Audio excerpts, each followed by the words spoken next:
teacher, a state worker, a PTO member, a grad student, and host Walker, an education activist, a blogger, a grassroots organizer, and a United Wisconsin recall coordinator for Sun Prairie, Wisconsin.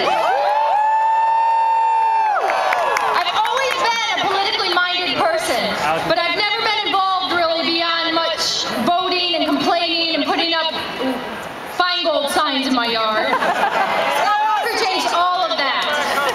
I'm just a regular person who was shaken into action over the past year.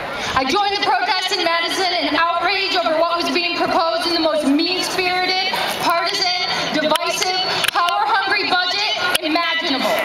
But when I realized the extent of the damage to programs that matter the most, I couldn't keep silent. So I'm the person who wrote the letter to Brian Williams telling him to call out Walker for his attacks on public education. Scott Walker constantly claims that his education reforms are working, and he has the nerve to cite examples of school districts who have balanced their bare-bones budgets under the weight of his cuts, claiming that those cuts are tools and make our schools good or better than they were before. Just last week, in the face of staggering analysis by the Wisconsin Association of School District Administrators, which detailed